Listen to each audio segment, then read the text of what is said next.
ನನ್ನ ಆಲ್ಮೇರಾದಿಂದ ಪವರ್ ಗುಳಿಗೆನ ತೆಗೆದೆ. ಅದನ್ನ ರಾಜೇಶ್ ಅಪರೂಪಕ್ಕೆ ತೆಗೆದುಕೊಳ್ತಾ ಇದ್ರು. ರಾಜೇಶ್ ನನ್ ಗಂಡ. ನಾನು ಅಡಿಗೆ ಮನೆಗೆ ಹೋಗಿ ಅರಿಶಿಣ ಮತ್ತು ಬಾದಾಮಿ ಮಿಶ್ರಿತ ಹಾಲನ್ನ ಕುದಿಸಿ ಅದರಲ್ಲಿ ಒಂದು ಗುಳಿಗೆಯನ್ನ ಹಾಕಿದೆ. ಇದರಿಂದ ಚೇತನ್ಗೆ ಸ್ವಲ್ಪ ಪವರ್ ಬರ್ಲಿ ಅಂತ. ಹೀಗೆ ಮಾಡ್ತಾ ರಾತ್ರಿ 10 ಗಂಟೆ ಆಯ್ತು.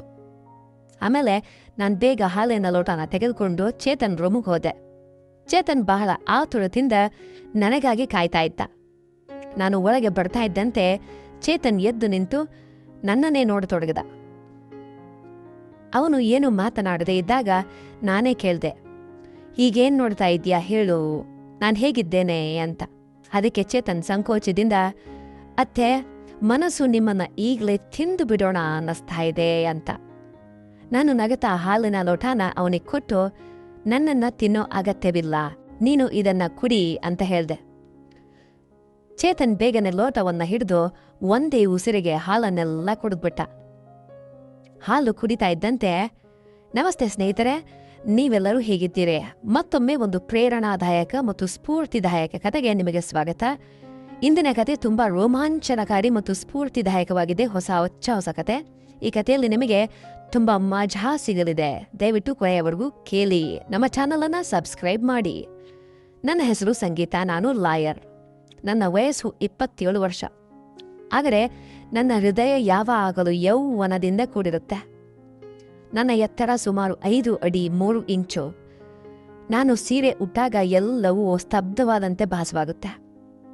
ನನ್ನ ಸುಂದರ ಮೈಬಣ್ಣದ ಮೇಲೆ ಸೂರ್ಯನ ಕಿರಣಗಳು ಬಿದ್ದಾಗ ನಾನು ಚಂದಿರನ ಬೆಳಕಿನಲ್ಲಿ ಓಡಾಡ್ತಾ ಇದ್ದೇನೇನೋ ಅಂತ ಅನ್ಸುತ್ತೆ.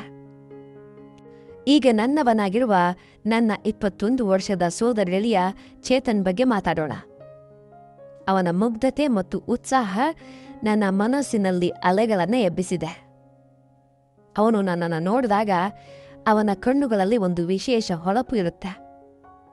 ಯಾವುದು ಸುಂದರ ಕನಸನ್ನ ನೋಡ್ತಾ ಇರುವಂತೆ ಕೆಲವೊಮ್ಮೆ ಅವನು ನನ್ನ ಬಳಿ ಹೇಳ್ತಾನೆ, ಅತ್ತೆ, ಇಂದು ನೀವು ತುಂಬಾ ಸುಂದರವಾಗಿ ಕಾಣಿಸ್ತಾ ಇದ್ದೀರಾ ಅಂತ.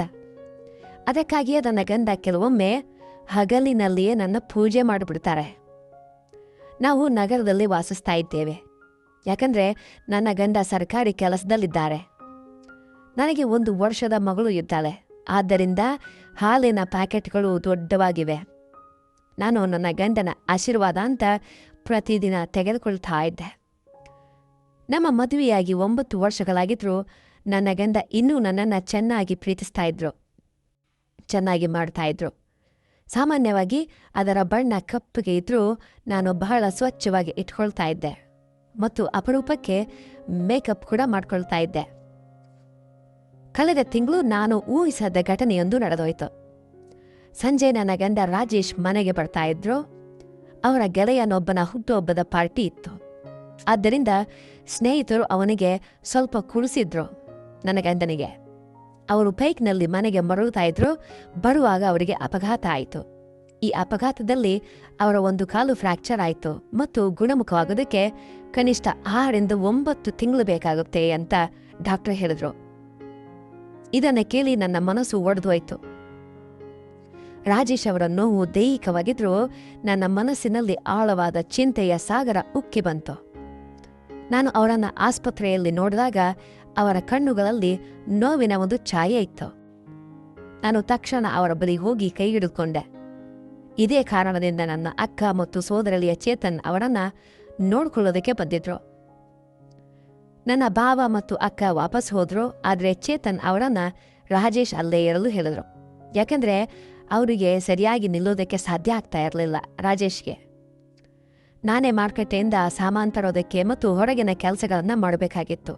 ಆದ್ದರಿಂದ ನಾನು ನನ್ನ ಅಕ್ಕನಿಗೆ ಹೇಳಿ ಚೇತನ್ನನ್ನ ಕೆಲವು ದಿನಗಳ ಕಾಲ ಉಳಿಯೋದಕ್ಕೆ ಹೇಳಿದೆ. ಚೇತನ್ ಒಪ್ಕೊಂಡ ಮತ್ತು ತುಂಬಾ ಸಂತೋಷಪಟ್ಟ. ಚೇತನ್ ನನ್ನ ಕಿವಿಯ ಎತ್ತರದವರೆಗೆ ಮಾತ್ರ ಇದ್ದ. ಶರೀರ ಕೂಡ ಸಾಧಾರಣವಾಗಿತ್ತು ಮತ್ತು ಬಣ್ಣವೂ ಸಾಮಾನ್ಯವಿತ್ತು. ಚೇತನ್ ಹೆಚ್ಚು ಹದಗೆಟ್ಟ ಹುಡುಗನಂತೆ ಕಾಣಿಸ್ತಾ ಇರಲಿಲ್ಲ ಮತ್ತು ನನಗೆ ಸಹಾಯ ಮಾಡೋದಕ್ಕೆ ಯಾರಾದರೂ ಬಂದ್ರಲ್ಲ ಅಂಥೇಳಿ ನಾನು ಸಂತೋಷವಾಗಿದ್ದೆ. ಇಂದು ಚೇತನ್ ನನ್ನ ಬಳಿ ಸ್ವಲ್ಪ ನಾಚಿಕೆ ಪಡ್ತಾ ಇದ್ದ. ಯಾಕೆಂದ್ರೆ ಮದುವೆಯ ನಂತರ ಅವನು ನನ್ನನ್ನು ಮೊದಲ ಬಾರಿಗೆ ಭೇಟಿಯಾಗ್ತಾ ಇದ್ದ. ರಾತ್ರಿ ನಾನು ರಾಜೇಶ್ಗೆ ಊಟ ಮಾಡಿಸ್ತಾ ಇದ್ದಾಗ ಚೇತನ್ ಕೂಡ ನಮ್ಮ ಹತ್ತಿರ ಕುಳಿತಿದ್ದ. ನಂತರ ಚೇತನ್ ನನ್ನ ರೂಮಿಗೆ ಹೋಗಿ ಸಮಯಕ್ಕೆ ಸರಿಯಾಗಿ ಮಲಗದ.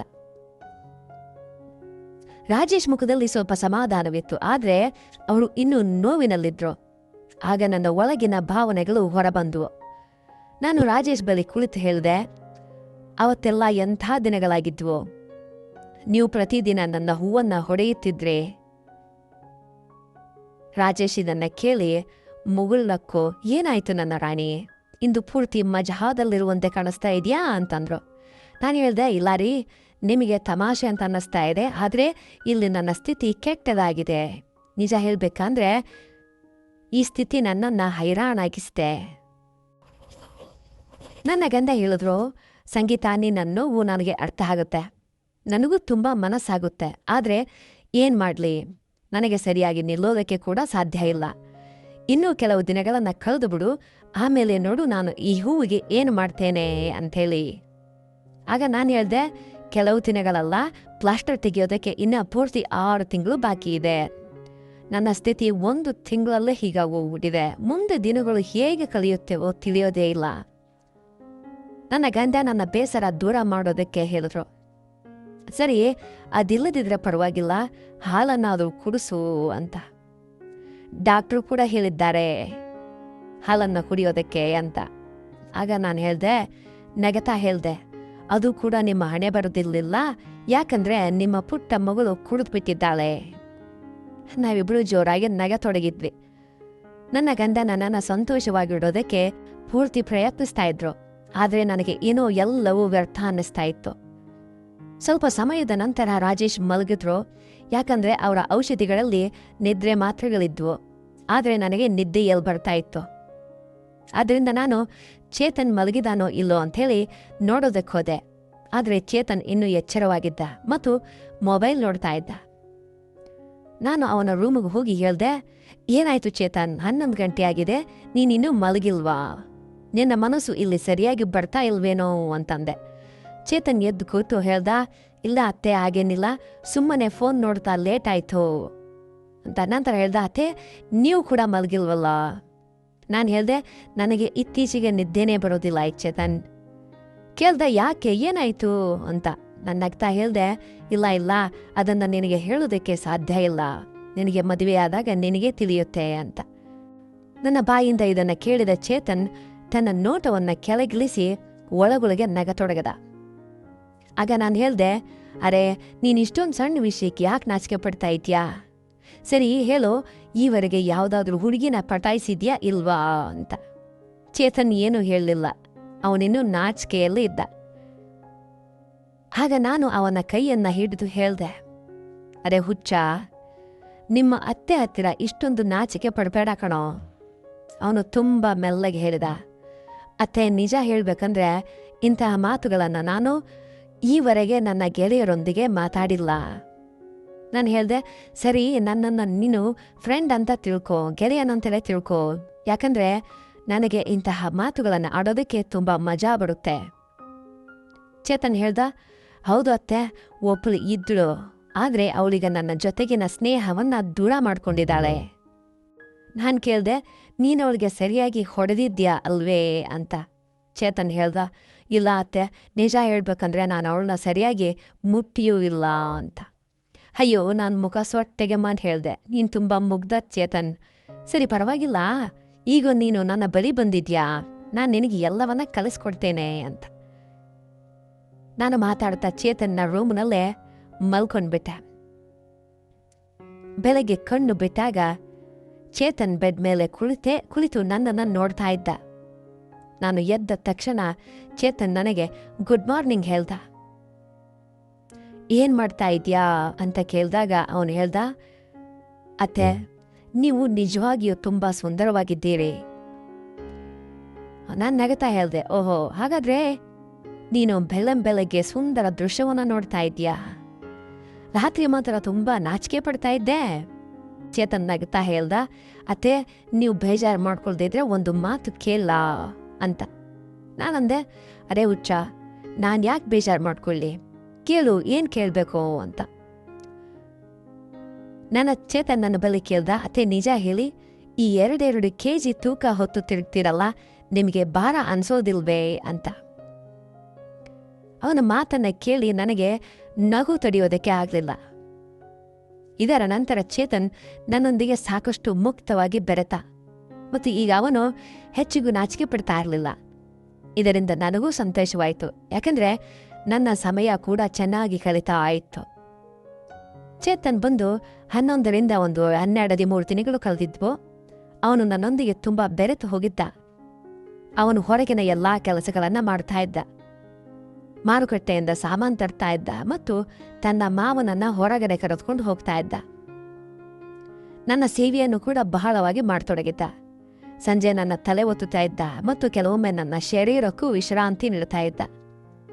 ಆದರೆ ನನ್ನ ಆಸೆಗಳು ದಿನದಿಂದ ದಿನಕ್ಕೆ ಹೆಚ್ಚಾಗ್ತಾ ಇದ್ವು ಮತ್ತು ನನ್ನ ಗಂಡನ ಸ್ಥಿತಿ ಇನ್ನೂ ಮೊದಲಿನಂತೇನೇ ಇತ್ತು. ಈಗ ಎಲ್ಲವೂ ನನ್ನ ಸಹನೆಯ ಮೀರಿದ ನಂತರ ಈ ಸಮಯದಲ್ಲಿ ಚೇತನ್ ಮಾತ್ರ ನನಗೆ ಸಹಾಯ ಮಾಡಬಲ್ಲವನು ಅಂತ ಯೋಚನೆ ಮಾಡಿದೆ. ನನಗೆ ನಮ್ಮನೆ ಪಕ್ಕದಲ್ಲೂ 3 ಹುಡುಗರು ಓದುತ್ತಾ ವಾಸ ಮಾಡ್ತಾ ಇದ್ರು. ಅವರು ಕೂಡ ನನ್ನನ್ನೇ ನೋಡ್ತಾ ಇದ್ರು. ನಾನು ಟೆರೆಸ್ ಮೇಲೆ ಕೂದಲು ಒಣಗಿಸೋದಕ್ಕೆ ಅಥವಾ ಬಟ್ಟೆ ಒಣಗಿಸೋದಕ್ಕೆ ಹೋದಾಗ ಅವರು ನನ್ನನ್ನೇ ನೋಡ್ತಾ ಇದ್ರು. ಮೊದಲು ಅವರಲ್ಲೊಬ್ಬ ಹಿಡಿಯೋಣ ಅಂತ ಅನ್ಕೊಂಡೆ. ಆದರೆ ಯೋಚನೆ ಮಾಡಿ, ನಾನು ಈ ಮನೆ ಗೌರವ ಕಾಪಾಡಬೇಕು, ನಾಳೆ ಯಾರಿಗ್ ಗೊತ್ತು, ಅವರಲ್ಲಿ ಯಾರಾದರೂ ನನ್ನನ್ನು ಅಥವಾ ನನ್ನ ಗಂಡನ ಮರ್ಯಾದೆ ತೆಗೆಯಬಹುದು. ಅದರಿಂದ ನಾನು ಅವನಿಗೆ ಪ್ರಾಮುಖ್ಯತೆ ನೀಡಲಿಲ್ಲ, ಆ ಹುಡುಗರಿಗೆ. ಆದರೆ ಚೇತನ್ ಮನೆಯವನೇ ಆಗಿದ್ದಾನೆ, ಹಾಗಾಗಿ ಅವನೇ ನನಗೆ ಸಹಾಯ ಮಾಡಬಲ್ಲ ಅಂತೇಳಿ ನಿರ್ಧಾರ ಮಾಡಿದೆ. ಇಂದು ನಾನು ಚೇತನ್ನ ಸಹಾಯ ಪಡೆಯಲೇಬೇಕಂತೇಳಿ ಗಟ್ಟಿ ಪ್ಲಾನ್ ಮಾಡಿದೆ. ಅದರ ನಂತರ ಅಡುಗೆ ಮನೆಗೆ ಊಟ ಮಾಡೋದಕ್ಕೆ ಹೋದೆ. ಚೇತನ್ ಸ್ನಾನ ಮುಗಿಸಿ ಫ್ರೆಶ್ ಆಗಿ ಅಡುಗೆ ಮನೆಗೆ ಬಂದಾಗ ನಾನು ಹಾಲು ತೆಗೆಯೋ ನೆಪ ಮಾಡಿದೆ. ಎಲ್ಲಿಂದ ಅಂತ ಗೊತ್ತಲ್ಲ? ನಾನು ಅಡುಗೆ ಮನೆಯಲ್ಲಿ ನನ್ನ ಬಿಂದಿಗೆಯಿಂದ ಹಾಲನ್ನು ತೆಗಿತಾ ಇದ್ದೆ. ನನ್ನ ಮಗಳು ಈಗ ಅಜ್ಜಿ ಮನೆಗೆ ಹೋಗಿದ್ದಾಳೆ, ಯಾಕಂದ್ರೆ ಅವಳನ್ನು ನೋಡ್ಕೊಳ್ಳೋದಕ್ಕೆ ಇಲ್ಲಿ ಯಾರೂ ಇರಲಿಲ್ಲ. ಈಗ ಉಳಿದ ಹಾಲನ್ನ ನಾನೇ ತೆಗಿಬೇಕಾಗಿತ್ತು, ಯಾಕಂದ್ರೆ ತುಂಬಾ ಭಾರ ಆಗೋಗಿತ್ತು. ಮನೆಯಲ್ಲಿ ನನ್ನ ಗಂಡ ಮತ್ತು ಚೇತನ್ ಹೊರತುಪಡಿಸಿ ಯಾರೂ ಇಲ್ಲದ ಕಾರಣ ನನಗೆ ಭಯ ಇರಲಿಲ್ಲ. ಚೇತನ್ ಒಳಗೆ ಬಂದ ತಕ್ಷಣ ನನ್ನನ್ನು ನೋಡಿ ಗಾಬರಿಯಾಗ್ಬಿಟ್ಟ. ಸಾರಿ ಅತ್ತೆ, ನನ್ನನ್ನು ಕ್ಷಮಿಸಿ, ನಾನು ನೋಡ್ಲಿಲ್ಲ ಅಂಥೇಳಿ ಹೊರಗೆ ಹೋಗತೊಡಗಿದ. ಆಗ ನಾನು ಅವನನ್ನ ತಡೆದೆ, ಸ್ಟಾಪ್ ಮಾಡಿದೆ. ಅರೆ ಚೇತನ್, ಏನಾಯ್ತು?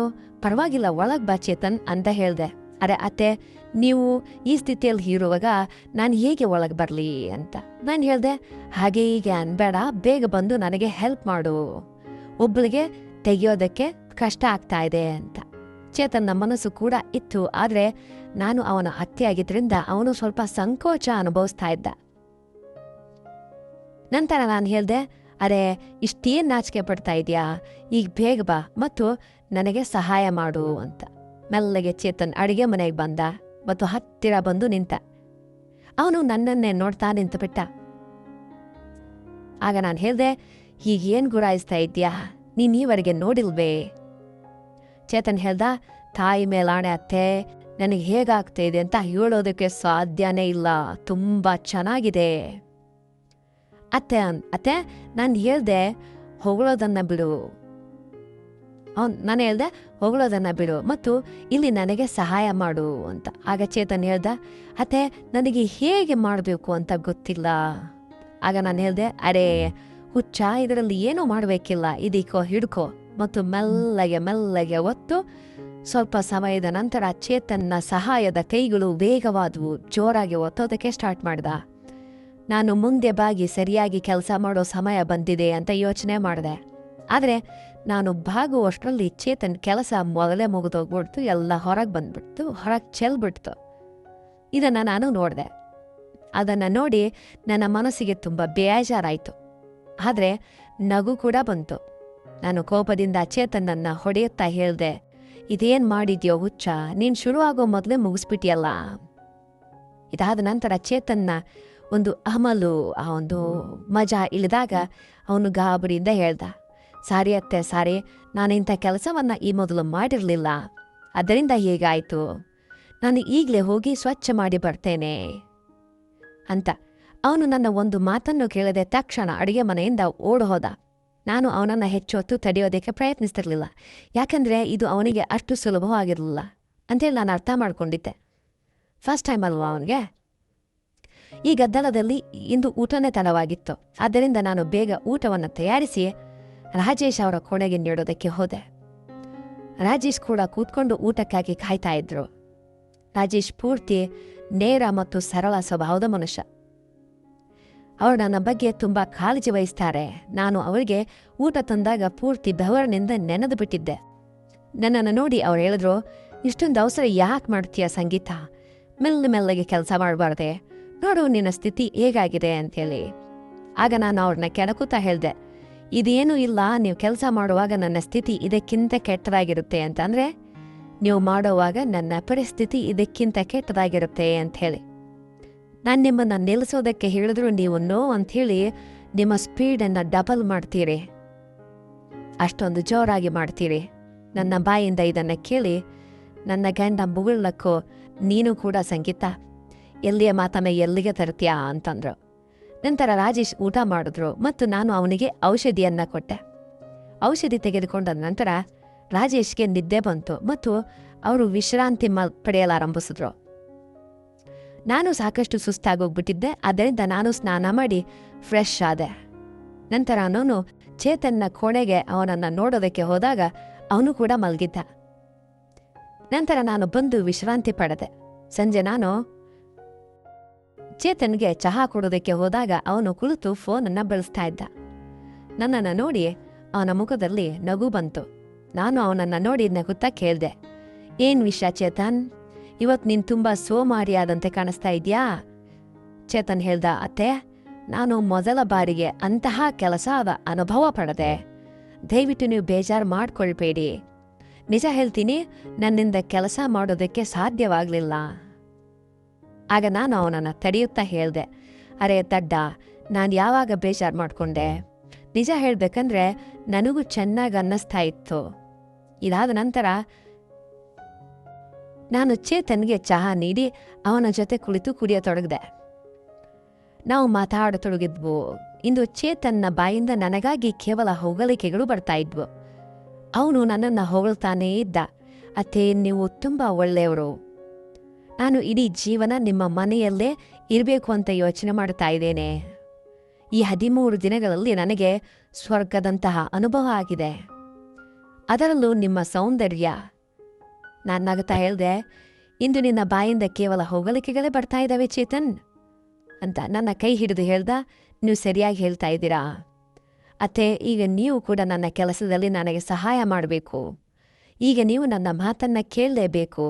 ಪ್ಲೀಸ್ ಅತ್ತೆ, ಬೇಡ ಅನ್ಬೇಡಿ, ಕೇವಲ ಒಂದು ಸಾರಿಗಾಗಿ ನನ್ನ ಕೆಲಸದವಳಾಗ್ಬಿಡಿ ಅಂದ. ಚೇತನ್ ಇದನ್ನು ಹೇಳುವಾಗ ಅವನ ಮುಖ ಕೆಂಪು ಟೊಮೆಟೊದಂತೆ ಆಗಿತ್ತು ಮತ್ತು ನನ್ನ ನಗು ಹೊರ ಬಂತು. ನಾನು ಅವನ ತಲೆಯ ಮೇಲೆ ಕೈ ಸವರುತ್ತಾ ಹೇಳ್ದೆ, ಅಯ್ಯೋ ಹುಚ್ಚ, ಯಾಕಿಷ್ಟೊಂದು ಗಂಭೀರವಾಗ್ತಾ ಇದೆಯಾ ಹೇಳು. ನಾನು ಎಂದಾದರೂ ನಿನಗೆ ಯಾವುದಕ್ಕಾದರೂ ಬೇಡ ಅಂತಂದಿದ್ದೇನೆಯೇ? ಹೀಗಿದ್ದರೂ ಈಗ ನಿನ್ನ ಮಾವ ನನ್ನ ಕೆಲಸದಲ್ಲಿ ಸಹಾಯ ಮಾಡೋದಕ್ಕೆ ಸಾಧ್ಯ ಆಗ್ತಾ ಇಲ್ಲ. ನೀನು ಇಷ್ಟಕ್ಕೆ ನಾಚಿಕೆ ಪಡಬೇಡ. ಹೀಗಾದ್ರೆ ಹೇಗೆ? ಇಂದಿನಿಂದ ನೀನು ನನ್ನನ್ನು ನಿನ್ನ ಅತ್ತೆ ಅಂತ ತಿಳಿದೆ ಕೆಲಸದವಳಂತೆ ತಿಳಿ ಚೇತನ್ ಅಂತ ಹೇಳ್ದೆ. ಅತ್ತೆ, ಇನ್ನೊಂದು ವಿಷಯ ಇದೆ, ನನಗಂತೂ ಕೆಲಸ ಮಾಡ್ತಾ ಇದ್ದಂತೆ ಮುಗಿದು ಹೋಗುತ್ತೆ. ನಾನು ತುಂಬ ಕೆಲಸ ಮಾಡ್ತೇನೆ. ನಾನು ಅವನಿಗೆ ಹೇಳ್ದೆ, ಅದರ ಬಗ್ಗೆ ಚಿಂತೆ ಮಾಡಬೇಡ, ಅದರ ವ್ಯವಸ್ಥೆ ನಾನು ಮಾಡ್ತೇನೆ, ನೀನು ಬರೀ ಕೆಲಸಕ್ಕೆ ಸಿದ್ಧ ಆಗಿರು ಅಂದ ತಕ್ಷಣ ಚೇತನ್ ಖುಷಿಯಾಗಿ ಥ್ಯಾಂಕ್ಸ್ ಅತ್ತೆ ಅಂಥೇಳಿ ನನ್ನ ಜಪ ಮಾಡತೊಡಗದ. ಇದರ ನಂತರ ನಾನು ಹೋದೆ, ಯಾಕಂದರೆ ಸಂಜೆ ಆಗ್ತಾ ಇತ್ತು ಮತ್ತು ನನಗೆ ರಾಜೇಶ್ ಅವರಿಗೆ ಸ್ನಾನ ಮಾಡಿಸ್ಬೇಕಿತ್ತು. ರಾಜೇಶ್ ಅವರು ಸ್ನಾನ ಮಾಡಿದ ನಂತರ ಚೇತನ್ ಅವರನ್ನ ಹೊರಗಡೆ ವಾಕಿಂಗ್ ಕರ್ಕೊಂಡು ಹೋದ. ಆಮೇಲೆ ನಾನು ಬೇಗ ಎಲ್ಲ ಕೆಲಸ ಮುಗಿಸಿ ಅವನು ಬರೋಷ್ಟರಲ್ಲಿ ಊಟ ಸಿದ್ಧಪಡಿಸಿದೆ. ಆಮೇಲೆ ಬಂದ ತಕ್ಷಣ ಚೇತನ್ ಕೈಕಾಲು ತೊಳೆದು ಊಟಕ್ಕೆ ಕುಳಿತ. ಅಷ್ಟರಲ್ಲಿ 9 ಗಂಟೆ ಆಗಿತ್ತು ಮತ್ತು ರಾಜೇಶ್ ಅವರ ಔಷಧಿ ಸಮಯ ಆಗಿತ್ತು. ಆದ್ದರಿಂದ ನಾನು ಅವರನ್ನು ಕೋಣೆಗೆ ಕರ್ಕೊಂಡು ಹೋಗಿ ಔಷಧಿಯನ್ನು ನೀಡಿದೆ. ರಾಜೇಶ್ ಅವರ ಮೆಡಿಸಿನ್ನಲ್ಲಿ ನಿದ್ರೆ ಮಾತ್ರೆಗಳು ಇರ್ತಾ ಇದ್ವು. ಇದರಿಂದ ಅವನಿಗೆ ಹೆಚ್ಚು ನೋವಾಗದೆ ಸುಲಭವಾಗಿ ನಿದ್ದೆ ಬರಲಿ ಅಂಥೇಳಿ ರಾಜೇಶ್ ಔಷಧಿ ತಗೊಂಡು ಬೇಗನೆ ಮಲ್ಕೊಂಡ್ಬಿಟ್ರು. ನಾನು ಅವರು ತಲೆ ಒತ್ತಾ ಇದ್ದೆ. ರಾಜೇಶ್ ಮಲಗಿದ್ದಾರೆ ಅಂತೇಳಿ ಗೊತ್ತಾದ ತಕ್ಷಣ ನಾನು ಸ್ನಾನ ಮಾಡೋದಕ್ಕೆ ಹೋದೆ. ಸ್ನಾನ ಮಾಡಿ ನಾನು ಕೆಂಪು ಬಣ್ಣದ ಸೀರೆಯನ್ನು ಉಟ್ಟು ಕೂದಲನ್ನು ಕಟ್ಟಿ ಸೆಂಟು ಪರ್ಫ್ಯೂಮ್ ಎಲ್ಲವನ್ನು ಹಾಕ್ಕೊಂಡೆ. ಸಾಮಾನ್ಯವಾಗಿ ನಾನು ಮೇಕಪ್ ಮಾಡೋದಿಲ್ಲ, ಆದರೆ ಇವತ್ತು ಮುಖ ಫಳಫಳ ಅಂತ ಹೊಲೀಲಿ ಅಂತೇಳಿ ಸ್ವಲ್ಪ ಮಾಡಿಕೊಂಡೆ. ಪೂರ್ತಿಯಾಗಿ ರೆಡಿ ಆದ ನಂತರ ನಾನು ನನ್ನ ಅಲ್ಮೇರಾದಿಂದ ಪವರ್ ಬರೋ ಗುಳಿಗೆಯನ್ನು ತೆಗೆದೆ. ಅದನ್ನು ಅಪರೂಪಕ್ಕೆ ರಾಜೇಶ್ ತೆಗೆದುಕೊಳ್ತಾ ಇದ್ರು. ಅಡುಗೆ ಮನೆಗೆ ಹೋಗಿ ಅರಿಶಿಣ ಬಾದಾಮಿ ಹಾಲನ್ನು ಸಿದ್ಧಪಡಿಸಿ ಅದರಲ್ಲಿ ಆ ಗುಳಿಗೆಯನ್ನು ಹಾಕಿದೆ. ಹೀಗೆ ಮಾಡುತ್ತಾ ರಾತ್ರಿ 11 ಗಂಟೆ ಆಯಿತು. ಆಮೇಲೆ ನಾನು ಹಾಲಿನ ಲೋಟದೊಂದಿಗೆ ಚೇತನ್ನ ರೂಮ್ಗೆ ಹೋದೆ. ಚೇತನ್ ಆತುರದಿಂದ ನನಗಾಗಿ ಕಾಯ್ತಾ ಇದ್ದ. ನಾನು ಒಳಗೆ ಬರ್ತಾ ಇದ್ದಂತೆ ಅವನು ಎದ್ದು ನಿಂತು ನನ್ನನ್ನೇ ನೋಡೋದಕ್ಕೆ ಶುರು ಮಾಡ್ದ. ಅವನು ಏನೂ ಮಾತನಾಡದೇ ಇದ್ದಾಗ ನಾನೇ ಕೇಳಿದೆ, ಹೀಗೇನು ಯೋಚನೆ ಮಾಡ್ತಾ ಇದ್ಯಾ, ಹೀಗೇನು ನೋಡ್ತಾ ಇದೆಯಾ ಅಂತ. ನಾನು ಹೇಗಿದ್ದೇನೆ ಚೇತನ್ ಅಂತ ಸಂಕೋಚದಿಂದ ಕೇಳಿದೆ. ಅವನು ಸಂಕೋಚದಿಂದ ಹೇಳ್ದ, ಅತ್ತೆ ಮನಸ್ಸು ನಿಮ್ಮನ್ನು ಈಗಲೇ ತಿಂದು ಬಿಡೋಣ ಅನ್ನಿಸ್ತಾ ಇದೆ ಅಂತ. ನಾನು ನಗುತ್ತಾ ಹಾಲಿನ ಲೋಟವನ್ನು ಕೊಟ್ಟು ಹೇಳಿದೆ, ನನ್ನನ್ನು ತಿನ್ನೋದಕ್ಕೆ ಅಗತ್ಯ ಇಲ್ಲ, ನೀನು ಇದನ್ನು ಕುಡಿ ಚೇತನ್. ಬೇಗನೆ ಕುಡ್ದ. ನಾನು ಹೇಳ್ದೆ, ಸರಿ ಈಗ ಬೇಗ ಪೂಜೆ ಶುರು ಮಾಡೋಣ ಚೇತನ್. ಕೇಳ್ದ, ಅತ್ತೆ ಪೂಜೆ ಅಂತ ಶುರು ಮಾಡ್ತೇನೆ, ಆದರೆ ನೀವು ದೀಪಕ್ಕೆ ಎಣ್ಣೆ ಹಾಕ್ತಿರೋ ಅಥವಾ ನೇರವಾಗಿ ಪೂಜೆ ಮಾಡ್ತಿರೋ ಅಂತ. ನಾನು ನಗುತ್ತಾ ಹೇಳ್ದೆ, ನೀನು ನನ್ನ ಬಗ್ಗೆ ಚಿಂತೆ ಮಾಡಬೇಡ, ನಾನು ಮೊದಲೇ ಎಣ್ಣೆ ಹಾಕ್ಕೊಂಡು ಬಂದಿದ್ದೇನೆ. ಇದರ ನಂತರ ನಡೆದನ್ನು ಹೇಳೋದಕ್ಕೆ ನನಗೂ ನಾಚಿಕೆ ಆಗ್ತಾ ಇದೆ. ಯಾಕಂದರೆ ನಾನು ಚೇತನನ್ನು ಈವರೆಗೆ ಮಗು ಅಂತ ಅನ್ಕೊಂಡಿದ್ದೆ. ಆದರೆ ಅವನು ಪೂಜೆನಲ್ಲಿ ನನ್ನ ಗಂಡನನ್ನು ಮೀರಿಸ್ದ. ಚೇತನ್ ಮೊದಲು ನನ್ನ ಹೂವಿನ ರುಚಿಯನ್ನು ನೋಡ್ದ. ಅಂದರೆ ಕಾಜು ಕಟ್ಲಿ ರಿಷಬ್ ಇರುತ್ತಲ್ಲ, ಅದರ ರುಚಿಯನ್ನು ನೋಡ್ದ. ನನ್ನ ಗಂಡ ಈವರೆಗೆ ಆ ಹೂವಿನ ರುಚಿಯನ್ನು ತಿಂದಿರಲಿಲ್ಲ. ಅವನು ನೇರವಾಗಿ ಪೂಜೆ ಶುರು ಮಾಡ್ತಾ ಇದ್ದ. ನಾನು ಚೇತನ್ಗೆ ಹೇಳ್ದೆ, ಈಗ ಸಾಕು ಮಾಡು, ಇನ್ನು ಎಷ್ಟೊತ್ತು ಅಂತ ನನ್ನ ಹೂವನ್ನು ತಿಂತೀಯಾ? ಅವನು ಹೇಳ್ದ, ಇಲ್ಲ ಅತ್ತೆ, ನಿಮಗೆ ಗೊತ್ತಿಲ್ಲ, ಇದಿಷ್ಟೊಂದು ರುಚಿಯಾಗಿದೆ, ಸಿಹಿಯಾಗಿದೆ ಅಂತ. ಇದಕ್ಕಾಗಿ ನಾನು ಹುಚ್ಚರಾಗಿರ್ತೇವೆ. ಇದು ಚೇತನ್ನ ಮೊದಲ ಪೂಜೆ ಆಗಿತ್ತು. ಆದ್ದರಿಂದ ಅವನು ಅರ್ಧ ಗಂಟೆಗಿಂತ ಹೆಚ್ಚು ಮಾಡೋದಕ್ಕೆ ಸಾಧ್ಯವಾಗಲಿಲ್ಲ. ನಾನಂತೂ ಹೆಚ್ಚು ಸುಸ್ತಾಗಲಿಲ್ಲ. ಆದರೆ ಚೇತನ್ ಬೆವರಿನಿಂದ ನೆನೆದೋಗ್ಬಿಟ್ಟಿದ್ದ. ನನಗೂ 1-2 ತಿಂಗಳ ನಂತರ ಪೂಜೆಯ ಕೆಲಸ ಸಿಕ್ಕಿತ್ತು. ಆದ್ದರಿಂದ ನಾನು ತುಂಬ ಸಂತೋಷವಾಗಿದ್ದೆ. ನಂತರ ಚೇತನ್ ಸುಸ್ತಾಗಿ ವಿಶ್ರಾಂತಿ ಪಡೆಯೋದಕ್ಕೆ ಶುರು ಮಾಡ್ದ. ನಾನು ಅಲ್ಲೇ ಇದ್ದೆ. ನಾನು ಅವನನ್ನು ಕೇಳಿದೆ, ಹೇಗನ್ನಿಸ್ತು? ಮೊದಲ ಬಾರಿ ಪೂಜೆ ಮಾಡಿ ಚೇತನ್ ಉತ್ತರಿಸ್ದ, ಅತ್ತೆ ನಿಜ ಹೇಳಬೇಕಂದ್ರೆ ಜೀವನದ ಎಲ್ಲ ಸುಖಗಳು ಒಂದೇ ಬಾರಿಗೆ ಸಿಕ್ಕಿದಂತೆ ಅನಿಸಿದ್ವು. ನೀವು ಜಗತ್ತಿನ ಅತ್ಯಂತ ಒಳ್ಳೆಯ ಅತ್ತೆ. ನಂತರ ನಾನು ಮಾತಾಡ್ತಾ ಮಲ್ಕೊಂಡ್ವಿ. ಬೆಳಗ್ಗೆ ಎದ್ದಾಗ ನನಗೆ ಪೂರ್ತಿ ಫ್ರೆಶ್ ಅಂತ ಅನಿಸೋದಕ್ಕೆ ಶುರುವಾಯಿತು. ನಾನು ಎದ್ದು ಚಹಾ ನಾಷ್ಟ ತರಿಸಿ ರಾಜೇಶ್ಗೆ ನೀಡಿ ಬಂದೆ. ನಂತರ ನಾನು ಚೇತನ್ಗೂ ಕೂಡ ಚಹಾ ನೀಡೋದಕ್ಕೆ ಹೋದಾಗ ಅವನು ಎದ್ದಿದ್ದ. ಚಹಾ ತೆಗೆದುಕೊಂಡು ಅವನು ನನ್ನನ್ನು ಕೇಳ್ದ, ಅತ್ತೆ ನನಗೆ ಭಯ ಆಗ್ತಾ ಇದೆ, ನಾವೇನಾದರೂ ತಪ್ಪು ಪೂಜೆ ಮಾಡಲಿಲ್ಲ ಅಲ್ವಾ ಅಂತ. ನನಗನ್ನಿಸ್ತು ಬಹುಶಃ ಚೇತನ್ಗೆ ಪಶ್ಚಾತ್ತಾಪ ಆಗ್ತಾ ಇದೆ ಅಂತ ಹೇಳಿ. ನಾನು ಅವನಿಗೆ ಸಮಾಧಾನ ಮಾಡ್ತಾ ಹೇಳಿದೆ, ಚೇತನ್ ನೀನು ಹಾಗೆ ಯೋಚನೆ ಮಾಡಬೇಡ, ನಿಜ ಹೇಳಬೇಕು ಅಂದರೆ ಇದು ನನ್ನ ಅನಿವಾರ್ಯತೆಯಾಗಿತ್ತು ಅಂತ. ಯಾಕಂದರೆ ನಿನ್ನ ಮಾವ 7-8 ತಿಂಗಳವರೆಗೆ ಗುಣಮುಖ ಆಗೋದಕ್ಕೆ ಸಾಧ್ಯ ಇಲ್ಲ ಮತ್ತು ನನ್ನಿಂದ ಅಷ್ಟೊಂದು ಕಾಯೋದಕ್ಕೆ ಸಾಧ್ಯವಾಗ್ತಾ ಇರಲಿಲ್ಲ ಅಂತ. ಆದರೆ ನೀನು ಪೂಜೆ ಮಾಡೋದಕ್ಕೆ ನನಗೆ ತುಂಬ ಸಹಾಯ ಮಾಡಿದ್ಯಾ, ದಯವಿಷ್ಟು ಇಷ್ಟೊಂದು ಟೆನ್ಷನ್ ಮಾಡ್ಕೊಳ್ಬೇಡ ಅಂತ. ಮತ್ತು ಇದರ ಬಗ್ಗೆ ಯಾರೊಂದಿಗೂ ಕೂಡ ಹೇಳಬೇಡ ಚೇತನ್. ಚೇತನ್ ತಲೆ ಅಲ್ಲಾಡಿಸಿ ಹೇಳ್ದ, ಅತ್ತೆ ಅಂತ, ಇದು ನನ್ನ ಅನಿವಾರ್ಯತೆ ಆದರೆ ಅಂತಂದೆ. ನಾನು ಹೇಳ್ದೆ, ಬಂದುಬಿಡು ನಿಮ್ಮ ಅತ್ತೆ ಹತ್ರ, ನಾನು ಯಾವಾಗ ನಿನಗೆ ಬೇಡ ಅಂತಂದೆ ಹೇಳು. ಹಾಗಂದ ತಕ್ಷಣ ನಾನು ಮುಗುಳಕ್ಕೆ ಮತ್ತು ಚೇತನ್ ನನ್ನನ್ನು ಉಳೋದಕ್ಕೆ ಶುರು ಮಾಡ್ದ. ಇದಾದ ನಂತರ ನನ್ನ ಮತ್ತು ಚೇತನ್ ನಡುವೆ ಗಟ್ಟಿ ಸ್ನೇಹ ಬೆಳೀತು. ಈಗ ಯಾವಾಗ ನನ್ನ ಮನಸ್ಸಾಗುತ್ತೋ ಆಗ ನಾನು ಚೇತನ್ನಿಂದ ಪೂಜೆ ಮಾಡಿಸ್ಕೊಳ್ತೇನೆ. ಪೂಜೆ ಅಂದರೆ ಅರ್ಥ ಆಯ್ತು ಅಲ್ವಾ? ಚೆನ್ನಾಗಿ ಮಾಡಿಸ್ಕೊತೀನಿ. ಈ ಮಧ್ಯೆ ಚೇತನ್ನ ತಂದೆ ಮನೆಗೆ ಬರುವಂತೆ ಫೋನ್ ಮಾಡಿದ್ರು. ಆದರೆ ಚೇತನ್ ಹೋಗಲ್ಲ ಅಂತ ಹೇಳ್ದ. ಈಗ ನನ್ನ ಗಂಡ ರಾಜೇಶ್ ಕೂಡ ಓಡಾಡತೊಡಗಿದ್ರು. ಆದ್ದರಿಂದ ನಾವು ಮಾರ್ಕೆಟ್ಗೆ ಹೋಗತೊಡಗಿದ್ವಿ. ಚೇತನ್ ಈಗ ನನ್ನ ಬಗ್ಗೆ ಹೆಚ್ಚು ಕಾಳಜಿ ವಹಿಸ್ತಾ ಇದ್ದ. ಸಂಜೆ ಮಗಳನ್ನು ಮಲಗಿಸಿ ನಾನು ಚೇತನ್ ಬಳಿ ಹೋದಾಗ ಅವನು ನನ್ನ ಕಾಲನ್ನು ಒತ್ತಾ ಇದ್ದ, ಬೆನ್ನು ಮಾಲಿಶ್ ಮಾಡ್ತಾ ಇದ್ದ ಮತ್ತು ತಲೆ ಒತ್ತಾ ಇದ್ದ. ನಾನು ಅವನಿಗೆ ಅಷ್ಟೊಂದು ಕೆಲಸ ಮಾಡು ಅಗತ್ಯವಿಲ್ಲ ಅಂತ ಹೇಳ್ತಾ ಇರಲಿಲ್ಲ. ಗೆಳೆಯರೇ, ಬಹುಶಃ ನಿಮಗೆ ನಾನು ಇಷ್ಟ ಆಗದೇ ಇರಬಹುದು, ಯಾಕಂದ್ರೆ ನಾನು ಈ ಸಂಬಂಧವನ್ನು ಹಾಳು ಮಾಡಿದೆ. ಆದರೆ ನಿಜ ಹೇಳಬೇಕಂದ್ರೆ ನನಗೂ ಹಾಗೆ ಮಾಡೋ ಉದ್ದೇಶ ಇರಲಿಲ್ಲ. ಆದರೆ ಭಾವನೆಗಳಲ್ಲಿ ಎಲ್ಲವೂ ನಡೆದು ಹೋಯಿತು.